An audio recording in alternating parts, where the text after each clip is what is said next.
आम आदमी पार्टी के नेता अशोक तंवर हमारे साथ हैं। आम आदमी पार्टी में खुशी का माहौल है क्योंकि अब उन्हें राष्ट्रीय पार्टी का दर्जा मिल गया है। क्या कुछ कहेंगे, किस तरीके से आगे अपने कार्यकर्ताओं को मोटिवेट करेंगे, क्योंकि पहले क्षेत्रीय पार्टी और उसके बाद अब राष्ट्रीय पार्टी का दर्जा? सबसे पहले तो हम तमाम देशवासियों का धन्यवाद करना चाहते हैं जिन लोगों ने आम आदमी पार्टी की विचारधारा, नेतृत्व और नीतियों के अंदर विश्वास जताया।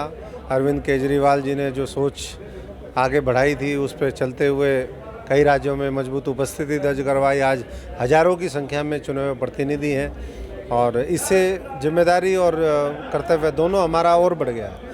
एक विपक्ष की भूमिका और मजबूती से निभाएं, सड़कों के ऊपर निभाएं, जिन हाउसेज में हमें जिम्मेदारी मिली है वो करें और लगातार संगठन का विस्तार करें। उसी क्रम में आज ये जहाँ जश्न का माहौल है, संकल्प लेने का दिन था, वहीं और बारीकी से हम हरियाणा के जन जन के बीच में जाएंगे, गांव-गांव और गली-गली जाएंगे।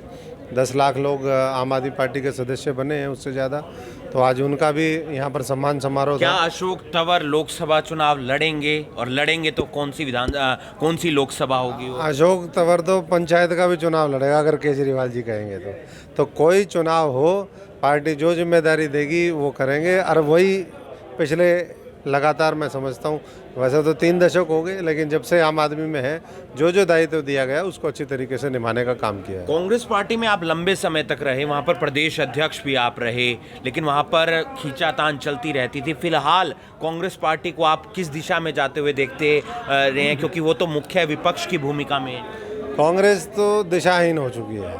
अगर दिशा होती तो अपने स्थान तक पहुँचती, चाहे देरी से पहुँचते, लेकिन अगर दिशा ही गलत होगी, अगर जाना चंडीगढ़ होगा और रास्ता दिल्ली का पकड़ोगे तो चंडीगढ़ कैसे पहुंचोगे?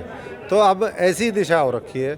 तो ये वैसा है, कई बार पुराने टाइम में आप देखते थे बच्चा रॉकेट चलाता था और कई बार उनके घर में बढ़ जाता था, कई बार उसके खुद ही हिट कर देता था। तो कांग्रेस तो ऐसे पटाखे फोड़ रही है जो खुद ही उसके ब्लास्ट का शिकार हो रहे हैं। तो बहुत ज़्यादा मैं समझता हूँ कि कांग्रेस को अब गंभीरता के साथ नहीं लेना चाहिए।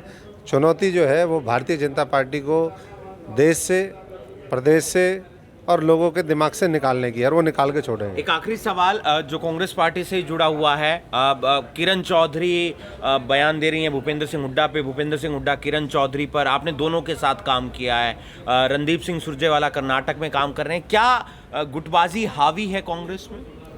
देखो, ये तो कभी सुधर ही नहीं सकती। जैसे कहते हैं ना, और कुत्ते की पूंछ को जो है वो फूकनी में डाल दिया, पाइप में डाल दिया, 12 साल बाद निकाला तो वैसी की वैसी थी।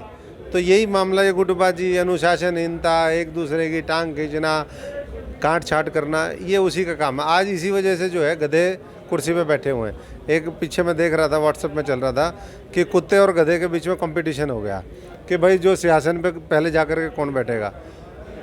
कुत्ता, उसको लगा मेरी स्पीड ज़्यादा, मैं पहले बैठ जाऊँगा, लेकिन कुत्तों ने तो एक दूसरे को पाड़ दिया। अरे गधा जाकर के कुर्सी पे बैठ गया। आज गधे कुर्सी पे बैठे हैं, पंजीरी खा रहे हैं, नाश हो रहा है।